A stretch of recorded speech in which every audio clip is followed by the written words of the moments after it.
Ntwana, what's good? It's your boy DJ Lectrow. We're back again, another exciting episode of the Chillout with Lectrow. We're hanging out with the coolest sound engineer, Hipnaughtic Sean, rapper, producer, mfana. What are you not? Everything, dog. Yeah. I just do everything. You know what When music is related, like literally literally everything. You know You're nice, G. I'm easy, my dog. Oh, well, mfana. Thank you so much, mfana, for making the time to come chill out, Lina. No, shout out. All things music related. Thank you. I think, although I can like the essence of interviews where you need to introduce yourself and all of that, but for the sake of someone who's dreaming for the first time, someone who doesn't really know who Hipnaughtic Sean is, can you like tell a young intro who you are, what you do, the projects that you've worked on? I know you've been included in multiple hits, Asama award-winning engineer. You know the vibes, you know the vibes. Yo, what it do, what it does, your boy Hipnaughtic Sean. Dog, as he said, I'm the hardest engineer in the country. Dopest producer, songwriter, artist, performing artist, everything, dog. So projects that I worked on, I've done DOP by Jizzy Disciples, Undisputed 1 and 2 by Pasta 929, from Sibbins Way to EP. I recently did Major League, the Piano CT exclusive just dropped yesterday. Venom and Shishiliza, Focalistic, Ghetto Gospel. I did Kuza Gogo, I'm a Neighbor, Killer Cow. I did Amaroto, Volume 1. I mean, dog, what you mean? And now you're out here doing the chill out. You know the vibes. Yeah. Out here. Mvana, I remember I was watching a documentary of Kanye West. Genius. Not sure if you've seen that. 3 episodes on Netflix. I think I've seen it. So I think there's a slight resemblance in terms of his journey between you and him. I see a lot of his features going. I see when he started off, he was a producer. Everyone knew him as a producer, and then there was a point where people were calling him a producer rapper. And then it's like, no, I'm not a producer rapper. I'm a rapper. You know what I mean? So I think Luena, at some point, you're gonna get to a point where you need to differentiate. Like, no. Yes, I am an engineer, but more than anything, I'm an artist. Yeah, actually for me, before the engineering, I was a rapper before everything. That's where it started, you know? But because I couldn't afford to like buy beats, buy like studio time, I had to learn how to do it, you know? So I started like making my own beats, recording my own vocals, mixing, everything was self-taught, you know? So that's how it started. And then later on in like live, that's where the Bruce hit me up like, dog, we like how your music sounds, like your quality is clean. Can you come alive with the piano side and help us with the engineering? And then shit started moving. Yeah, but other than that, when music is concerned, you were more in the hip hop side of the game. Yeah, when it started, it was strictly hip hop. This is as an artist, as an artist, it was strictly hip hop, like producing, mixing, and everything. But also, I would work on like genres that are like related to hip hop, like R&B, Afro, like a bit of that. But it was strictly like hip hop until Jizzy Disciples started coming alive. And then me and the Bruce were like childhood friends, you know? So when they started coming up, and then I hopped on. And then that's when I got introduced to Amapiano. And then from there, dog, started moving. I think, since we're a music show, we're not like strictly focused on artistry itself. But what you're doing outside of being an artist, the sound engineering, what are like the core challenges that you faced? There are a lot of sound engineers who aren't as cool as you are. They kind of sort of like look up to you and some are dog. I'd like to be an award-winning sound engineer. You know what I mean? So I just want to know the core challenges that you go through and how do you overcome that. I feel you. Well, for me, I wouldn't say there's challenges really, because I just have fun with this thing, dog, you know? So for me, it's just my life, dog. It's just every day, day to day. So challenges would be like life challenges that would come, you know? But financial challenges. Financial challenges, like COVID-related challenges, load shedding type of thing. But with you, COVID, I think COVID, like, dog, changed your life. You're one of the people that can say I benefited. But it also rocked me. It also rocked me because a lot of my clients were not gigging. So I couldn't make money. You know, we made music, but I didn't make money. You know, I changed niggas' life. It didn't change my life. You know, so COVID for me was really a big challenge. But other than that, I don't face a lot of challenges as an engineer. I just get lessons. For me, it's just lessons and growth, you know? Because for me, music is just a journey and I'm just growing. And I feel like I'm also blessed that with my engineering stuff, it keeps going up, you know? Yeah. I keep going from like upcoming artists, mainstream artists, global artists, to Prominent, yeah. now I don't even know where it's at, because Yeah. I'm like, dog. Out here. Yeah. Dog, I just did some Bryson Tiller, Yeah. P. It's you. Diddy shit. Like, what do you mean? Yeah. I did some shit with Yeah. Tight Dollar Sign, you know? Yeah. So now it's just fucking shit. But like how did that come about though? Like Bryson Tiller, P. Diddy, did they with the chop it up Bryson with you Tiller and on P. the Diddy was socials? a focalistic collaboration. Yeah. So yeah, it was that. Oh, so and- Foka has a song with Bryson Tiller. Yeah, It's a but piano. don't worry about the genre. You guys. Oh, will- okay, okay, Yeah, okay. you'll know I'll in due time. everything when it comes. But Yeah. yeah, there's something going on, and then the Tight Dollar situation was Mr. Jazzic. Yeah. You know, was operating a single with Tight Dollar Sign. I was the engineer on that one as well. Mm-hmm. So I did also Falzut, Mpumelelo, Yeah. Mpura. So I did a couple of like engineer, Lot of like dudes, yeah. international, Yeah. international stuff also. And that's like what kind of sort of like put you on. That's what made you who you are now. Where engineering is concerned, I'm not talking Not about being an really. artist. Remember? I feel like, sorry to cut you now. Yeah. I feel like what like established me as an engineer was what we did with Busta 99. Yeah. You know, because I feel like the era when Busta was booming, everyone that was calling my phone Mm-hmm. Yeah. wanted what we was doing with Busta. Yeah, They this is wanted the love after the drum. first Undisputed, the volume yeah, one. undisputed between volume 1 and 2 when Yeah. those were out, you know, like there's Ghost Mapuda, Yeah. Paradise, Skoro, Exeni, you know. So Yeah. everybody's like, yo dog, I want the lock drum to knock how Busta's lock drum is knocking. Yeah. I want my vocals to come alive how Busta's music. Everybody was referencing their stuff to Basta. like, Basta, dog. Basta, So Basta. that's where I felt like, okay, now people understand Yeah. what engineering is Is. also in the genre. And the you know? core of it's like the essence of engineering within making a proper Music, song. You know, for Yeah. it to be a hit, it needs to be well engineered, mixed and mastered. Yeah. Because with hip hop brews, since I'm a hip hop brew, we had that education coming from hip hop. You Yeah. know, so we knew about like the mixing and mastering, like Yeah. everything that's like business related and technical related with the Yeah. music. But with the piano brews, a lot of them it was new. And then I invite you to the studio, you're like, shit, I can do this thing. And then next week you're on, dog, Yeah. you know? So with a lot of them, they didn't have like the proper education and the proper knowledge about Yeah. post-production and the music. So when we started making it mainstream and the mainstream music had quality and it was Yeah. different from what they were doing, Yeah. it was like, damn, dog, I need to get on what Busta and them is doing, Yeah. what Folk and them is doing, you Yeah. know? So I feel like that's when it changed. Yeah. So now, where the hip hop game is concerned, where we at in terms of like being an hip hop artist? Are we still working on hip hop joints? Are we dropping an of album course. soon? Like, how's that been coming along? Are we moving? Hip hop is coming alive. I was with Dr. Pepper like a week ago. Yeah. Me and Pepper have something crazy coming up. You Yeah. guys know Pepper, dog. Yeah. Cheese Mtasi. Who doesn't It's know Pepper, always dog? soft Yeah. Mtasi, you know?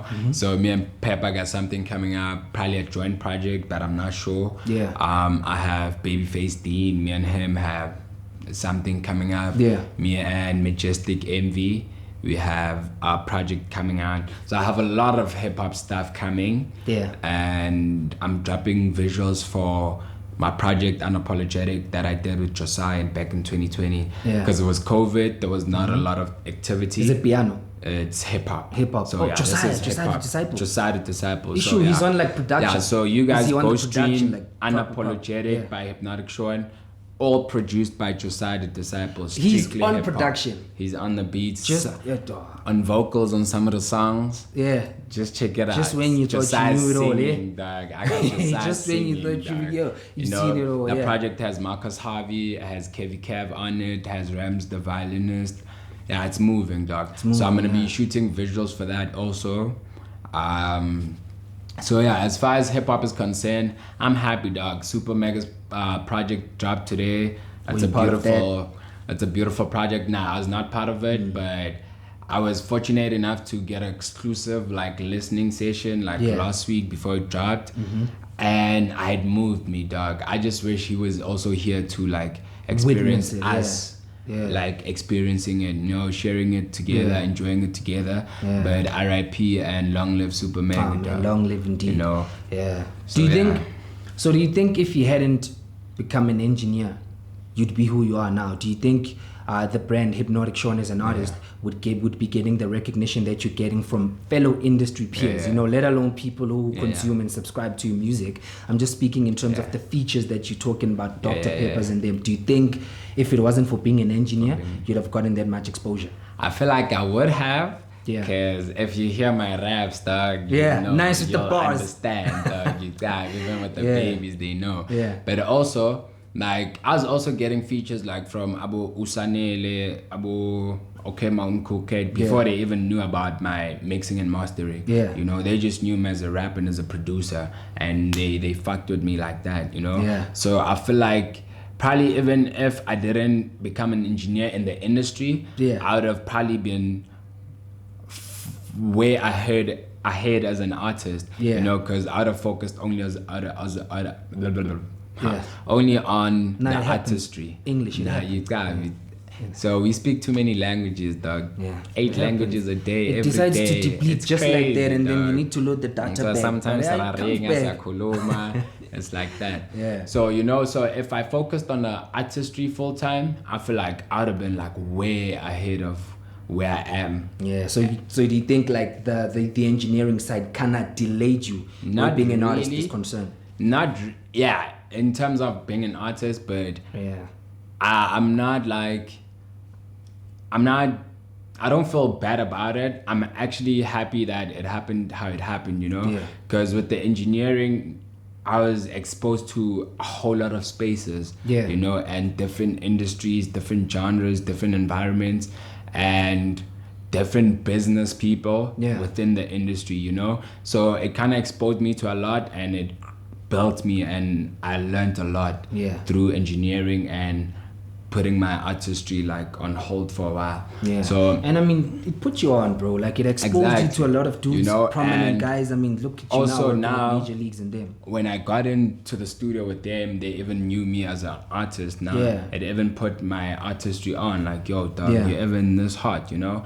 So I feel like I'm happy with how it went, where it's at, and when my shit pops, yo, dog, you guys are take gonna it be over happy by that storm. you guys even got you here, dog. Like, where you take so now, it to the moon, dog.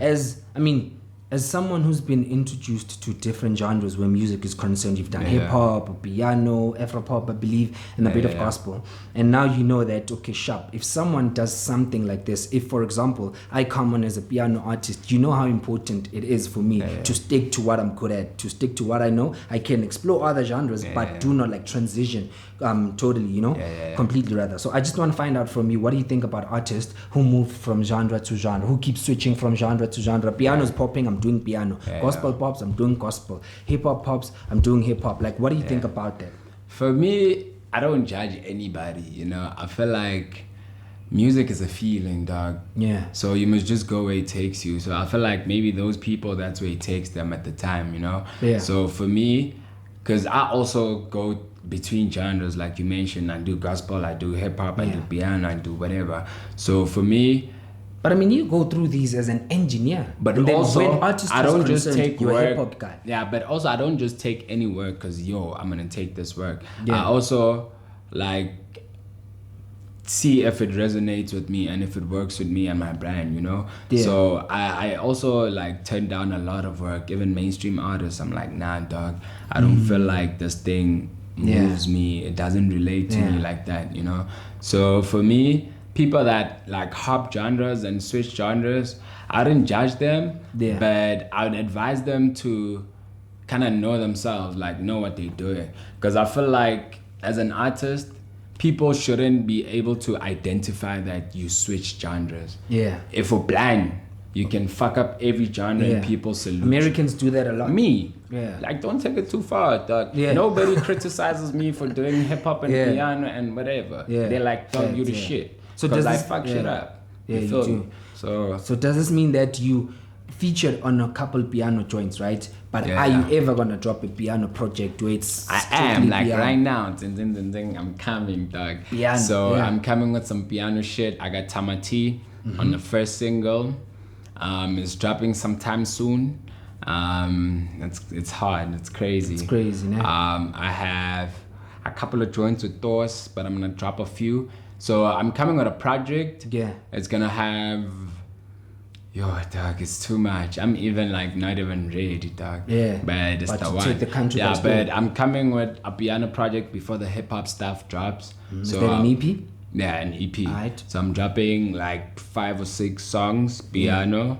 And then I'm gonna be dropping also a couple of features on the side. Yeah. I have a couple of UK features, a couple of. Hey, but you out here, Antoine. I'm operating, my dog. You see, you know, it goes back to the engineering. So it kind of, as you mentioned, it might have delayed you as an artist, but look at how it's exposed you. Look at the number of people right that now, it's plugged you to. And also with the platform, like right now, it's given me like the platform that's needed. Like I even have like people at the Grammys like saying, "Yo, what's happening?" You know, Grammy Award winners. Yeah. So if people at the Grammys are like, "Yo, we see you," I feel like I'm doing the right thing. You know. Muti. Nah, not even. Twirling Dog. out. I'm just operating, dog. Yeah. I don't Hard sleep, work, dog. If you know me, people always ask me, when do you sleep, dog?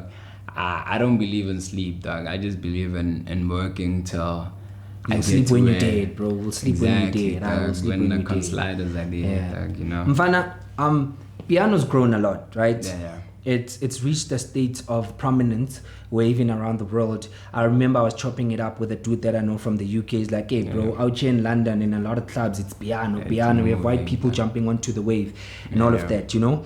But you and I had an interesting conversation off air before we started recording about piano and dance challenges. Because bro, you can have a song and people know your song. And then you have a dance challenge for it. And then someone who's as good as, just to mention a few names, Kabza Small drops a song without a dance challenge. His song makes it abroad.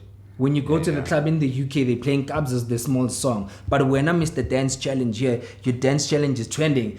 Someone in the UK does your dance challenge to a Kabza small song, you know? So I just want to find out from you, as someone who's working a lot with these piano dudes, what do you think of these dance challenge thing? Do you think it's something that's really working to their favor, or? I feel like it's a good thing. It is working, but also it has a big disadvantage if they're only relying on the challenge to move the songs. You know? But I feel like also having the song and having the challenge grows the culture, because now it introduces the world to our lifestyle and our type of dance and our type of vibes, you know. But also I feel like us as an industry, the guys like Bokabza Small and Calvin Momo's, the ones that understand how to operate the business, should educate the other side that, okay, you guys can have the music and the challenges, but also you must take it like to the highest level. Because we need to eat at the end of the day. Exactly. We need to make money. You know? So I feel like they're good because they teach the world about what South Africa's about. In terms of like entertainment, and how we rejoice. Exactly. But I mean, Sean, I get what you're saying, right? And I'm not disputing it. And I like how you answered it. Like, it makes a lot of sense. But Joe, at the end of it all, it's about the numbers. Right? And you did mention that your Kabzas and them need to educate these people. Even if it's not the Kabzas and them, like the people that are responsible for those artists. For the music side. Because also those artists, a lot of artists don't have an idea about what's going on at Risa or at Sambro, about split sheets and royalties. So the people that are registering the music, the people that are pushing the artists on their behalf, should be like educating those brews, like, yo, dog, this is how this thing needs to be, you know. Also those people should be developing the artist and the company also. But dog in South and I'm glad that you mentioned the Risas and them, because I was about to talk about that, but I can just close up this chapter there, my streams and stuff like that. So now I'm a Kabza Small, right? I drop a song, I kill the charts in SA, most streamed artist in SA. But when are we killing the Billboard charts? When are we getting to a stage of being like a Sam Smith, a Burna Boy, who drop a song all the way from here in Nigeria, just a few countries away from us? He drops it and then he's killing the international market, he's killing the international streams. When do we get to that? Because look, UK, they're playing my song. Yeah. And then there's someone like you back home who's doing a dance challenge. So now they know about the dance moves from South Africa. Now they know about our music. But why aren't they streaming our music? Well, honestly, they are streaming the music now. Yeah. But I feel like I said, the people that are in charge of like getting the music out there, developing the artists and all of that, they don't do their jobs. Because right now, like in the States, in the UK and everywhere else, music is different. Like the mixing and mastering is different. Like people are on Dolby Atmos and stuff, you know? Like 360 mixing and shit. So in South Africa, dog, we're still on like the basic stereo stuff. And nobody is even saying, yo, this is where we need to take the standard. Nobody's growing the standard, you know? So I feel like the reason we're not on the charts as yet, like billboards as far as is concerned, the Hot 100 particularly. Yeah, it's because like the music is not where it needs to be and the artists are not like properly developed. But also, I can say like me and a few artists that I work with, like Focalistic for example, like we getting there. Like my bro just had a Grammy performance. Foca. Yeah, it's Jeppa performance. Like I saw that the actually, Grammys, you know. So we're breaking boundaries, dog. The Grammys don't just take you in if your music is pop. Yeah, facts. You know? Facts. So you should. No, it's not a connection game. On I mean, you can be well connected, but your music needs to be that make good. sense. It must be proper. Facts. Yeah. So right now we're stretching the like the market right now. You know, like the tours are crazy internationally. Like they're getting sold out shows in the UK, in the States. You know, so I feel like as far as like competing globally, I feel like we're already there, dog. Yeah. Like Drake dropped a dance album, nobody knows it. Calvin Momo dropped, we Everyone know knows every it. song. Yeah, you know, facts, so we moving, dog. Drake is streaming our music, dog. Yeah. You feel me? He's out here showing love. And apparently, after that, they were in studio. They were seen in studio together. It's speculation, but they were seen in studio together. Maybe Kelvin Momo's gonna drop something with Drake. Next thing, Nicki Minaj. Next thing, Hipnaughtic Sean. Hipnaughtic Sean. No, dog. Me featuring Jay-Z and Amapiano. That would be huge. Yeah, you know, definitely dog. be huge. Yeah. But now, dating back to piano, still, dog. Yeah. There's this royalty shit, right? Yeah. That's been making the rounds on social media. Some artists are complaining that, yo, I've been featured on dope joints, or I featured certain artists on dope joints, but I'm not getting my royalties. So how do we now avoid you not being paid your royalties? How do we get to a point where now, as a Hipnaughtic Sean, you go to studio, you're mixing and mastering a Jay-Z song, and then you're like, hey, dog, let me just chop up a nice beat, come up with a beat, and you're like, yo, can I feature you in this? And then it's favor for favor, right? How do we now get to a point where you get paid what's due to you? Yeah, well, equally. I feel like a lot of your questions, like for me, my answer is going to be like the people that are responsible for the artists, because they're the ones that need to tell the artists, good, okay, when you get to the studio, dog, when you operate a song, have a split sheet that, okay, me and DJ Lectrow are going to sign. This song was just me and him 50-50, or it's me and him and the other brew. So this is how we're gonna split the song, and we sign that stuff. You know? Contractual agreements. So having a split sheet when making the music. Because right now, like how music is being consumed is so fast. You know, every week, every day, like there's a new song coming out. So now every week we're forced to be in studio like a lot. So there's a lot of songs happening. So if Mpumelelo Guti, we make songs, and then you follow up after. People are in the UK, dog. You can't call me, dog. Different time zones. You know. Facts. So get your stuff ready when you're working on the stuff. So then when you go collect your stuff, everything is smooth. Because now when you're gonna wait and say, yeah, I'm gonna wait for when we're done, when the stuff drops. When the stuff drops, I'm in Thailand. The other brew is in the UK. The other brew is in Tanzania, dog. I'm in studio with Beyonce that time. You're trying to call you feel me? Yeah. And we, dog, you feel me? But now, Sean, I hear what you're saying, bro. Ne? What if I'm an upcoming artist? Because I mean, ever since everything became digital, I personally believe that it's made it easy for everyone to drop music. I don't need to be signed to a record label for me to drop a proper joint now, right? I can just dial a DistroKid, a Detour Music, and then my music is gonna be on your Spotify's and them. But now, I'm not privy to the information that when I go to studio, I need to sign this with Mr. Jazzy. And I do not have the what do you call, the money or the funds to appoint a manager who's gonna enlighten me in that way. That I'm doing.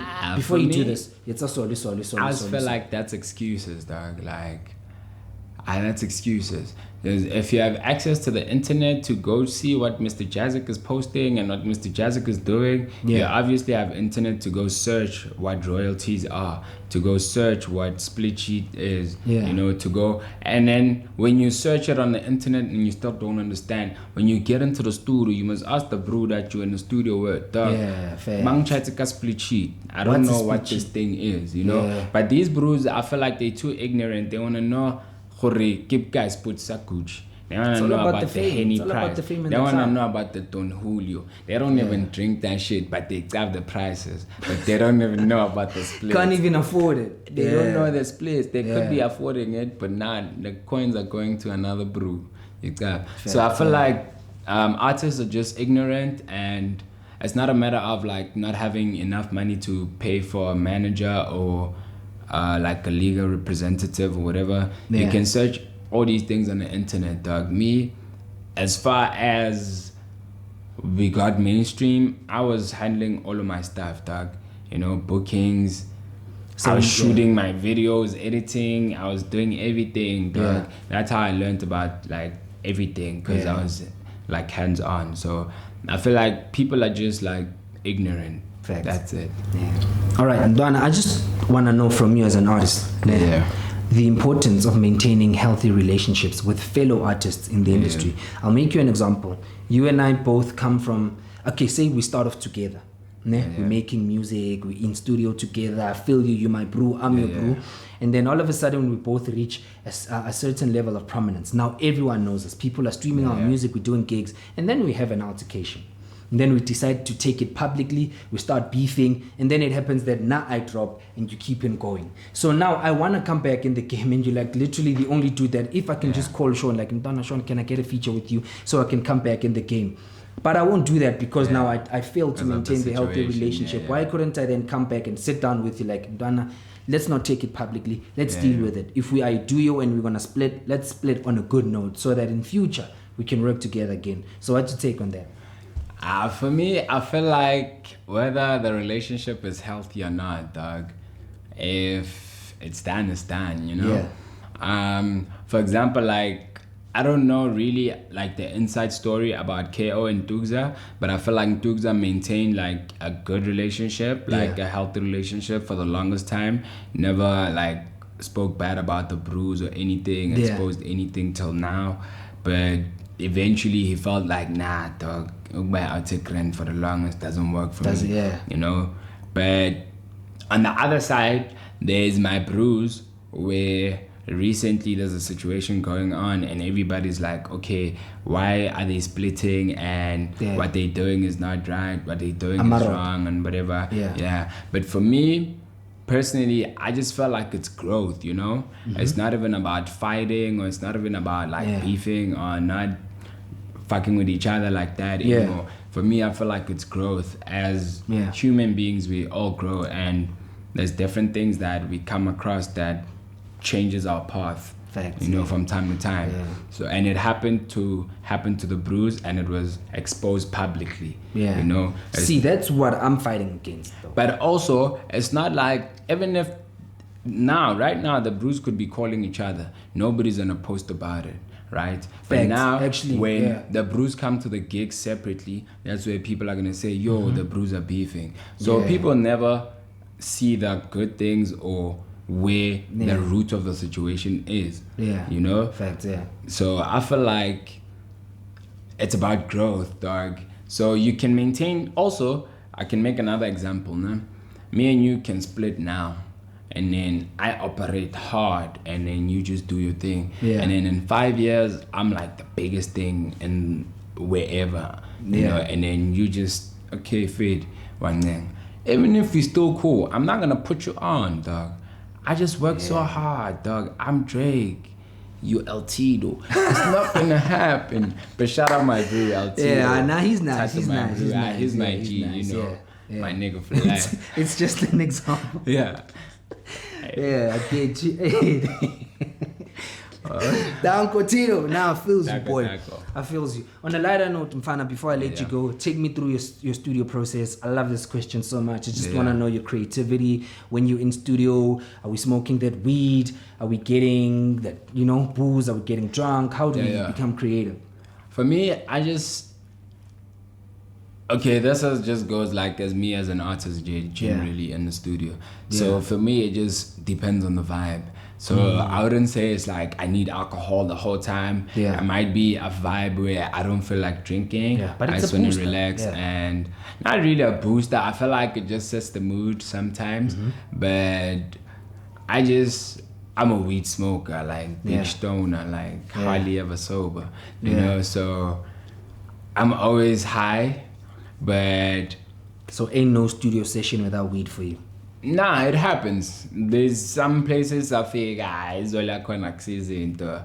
respect myself, dog, and I respect like the shit that I smoke. So when I get the weed, it's not the one. I can rock a session without smoking, without drinking, whatever, just water. You know, just water, dog, clean. But it just depends on the mood. So sometimes piano brews are groove brews, so you can't rock a groove song. I think it also depends on the kind of person that you're working with. And the music also. We can't be rocking like jipa. But you sober, you high, you know, you must be on the band, dog. You must shout a hint. You know, I want booster. You're drinking that yeg and you're like, there's girls drinking, and then you're like, hey, it moves. So I feel like for me the process is just the energy that's in the studio. Sometimes I can go to studio with intentions to work, and the vibe is not the one. I don't work. I just smoke my joint and I'm out. Then you bounce, you know. And then there's sometimes where I just came as a brew, just chilling, and I'm like, these brews are the ones, and I'm like, boom, and I change their life. And I change their life with the mixing, dog. Sure. You know. Mfana, where branding is concerned, you're a clean guy. Like, I mean, clean as in not only way appearance and demeanor are concerned, but like, we've never heard a story about Hipnaughtic Sean is fighting against who. Hipnaughtic Sean was seen at a gig drunk. He didn't show up for a performance and all of that. You know, you do have like your, you know, people that you know, okay, him and I, Lana, we didn't see eye to eye. So how do you maintain that? For me, it's just respect, dog. Like, for me, it's just respect. Like, I just respect everybody how I wish to be treated and respected. You know, like, obviously, we're different people, you know? So some people wouldn't see me how I see them, but I just choose to respect people and I avoid unnecessary energy. Because, I mean, you have a lot to lose. Exactly. And for me, I'm a person that works a lot with energy. So if I feel like your vibe is not the one, regardless of who you are, what your brand is or whatever, if my energy and your energy doesn't click, I don't work. So I feel like that's how I'm able to maintain my clean brand or whatever the question was.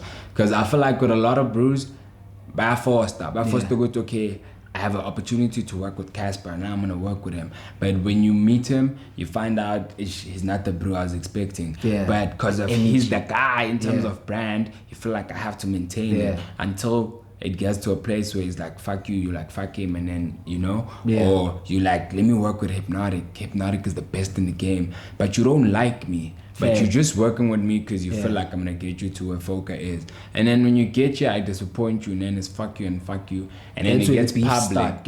And then it gets public, and then it's like, and me, I'm a clean guy. I don't fuck with people in a bad way. So people are gonna say, this guy's the one with the bad energy.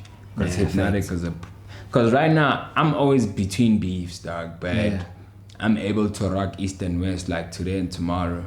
And not even like be caught up in the middle. At the end of the day, you need to eat, dog. When as long as you're getting your bread, then you're nice. Chilling, dog. And my brews are also nice. They just beefing.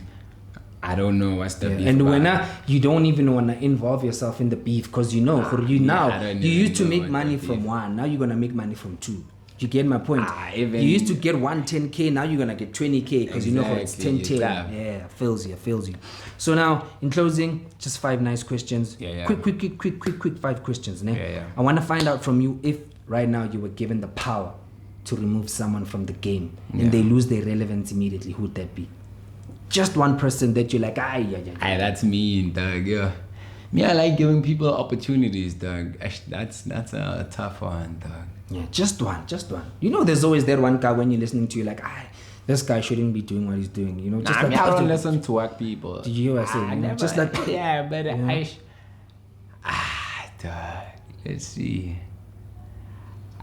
That one you can skip. I don't have work brews, dog. I listen to the music I make. So the brews I've worked with so far, we can't minus them. Yeah, they're important in the game. What's that one global stage that you wish to perform in? Like, how one of that stage you're like, hey, bro, this is me in 5 years. This is me in 10 years. It's not even 5 years. Like, but my next year, Coachella, we come. Coachella, ne? We're coming hard, ne? Like next year, if not this year, I don't even know when Coachella is. Yeah. But the next one, we out here, dog. Yeah. If there's one thing that you had to change about the South African music industry, what would you change? Artist development, dog. Like, I'd make sure like labels and managers like have like summits where they develop artists and educate them about like financial well-being, about branding, about business, about a lot of stuff, dog, you know? So artist development mostly, and also educating the fans about the art.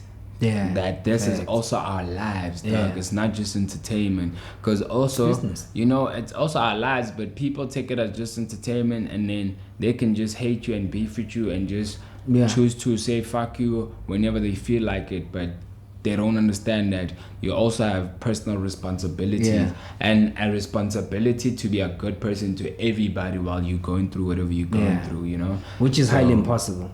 You know, so I feel like that's the two things I'd like work on fixing. If you had to choose between sound engineering, mixing, producing, and artistry, if you had to let go of one, which one are we letting go of?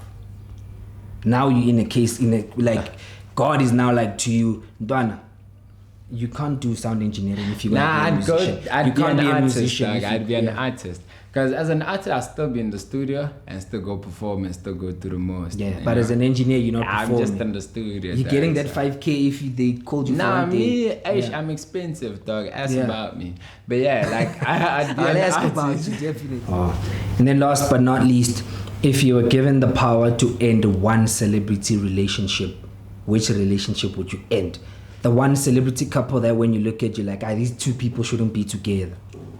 Maybe you can end it. You could end it maybe because maybe you bawelling the wife. It makes sense, bro. I mean, we out here bawelling Beyonce, and you know. Me, I'm nice with the babies. I'm chilling. You see my smile. I feels you. Yeah. But let's see, a celebrity relationship at end.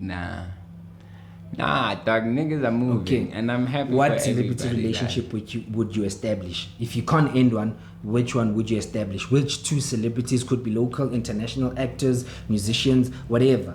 Who do you think would make a proper couple? Me, dog, I don't check out people for other people, hey? Yeah. So, even if it was a business deal, okay? Even if you can tell, if these people were to date, they'd make so much money together. If they were a couple, these two. Because people love them so much, imagine them as a couple. How much money would they make? How much recognition would they get? How many lives would they impact? I feel like also with that type of power, it's not safe though. Because imagine when they break up or when something bad happens. When you're given the power to be a god, you can even save the relationship. No, but listen, let's say, because what you're talking about is like Beyonce, Jay-Z, A$AP, Rihanna type thing, right? But then now, Jay-Z fucks up in a bad way. A lot of bros in the world must go through it. Facts. Because of Beyonce saying, fuck marriage, fuck loyalty, fuck me. I'm gonna be a hoe.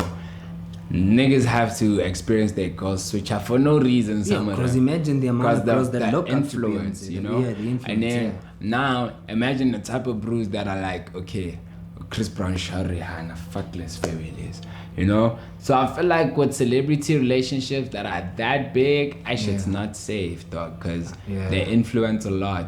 in good and bad, and mostly bad. Because with the good, everybody's happy. You can get inspired from your family, your friends. We don't even get inspiration. We don't even draw inspiration from these relationships. Honestly. You we know, look up to our parents. Yes, exactly. Or enjoy our colleagues and let you 5 years old and more babies. I'm inspired.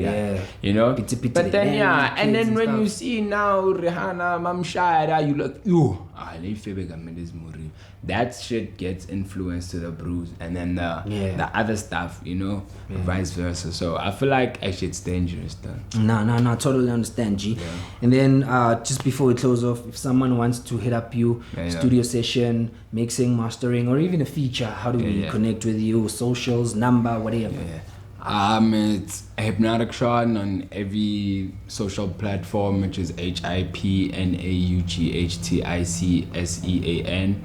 On Twitter, Instagram, Facebook, YouTube, LinkedIn, wherever. Number 0748469224. And then there's also on my Instagram bio, there's another number you can contact if you can't get through to the other one. Work related. Just work related. And if it's anything else, you're not gonna get a response. And then but if it's in my hand, you're gonna respond. Nah, not even, dog. I'm chilling.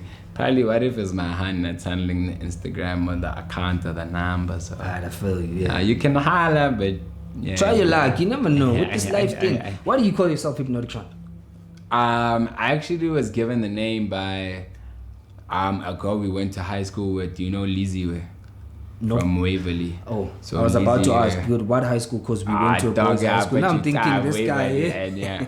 But there's this girl from Waverly Girls High. She goes by Mom Tag on Instagram. So she's the one that gave me the name, and I think we were in grade 10. So I was like to her, Doug, I'm really pursuing this rap thing, but I need a stage name.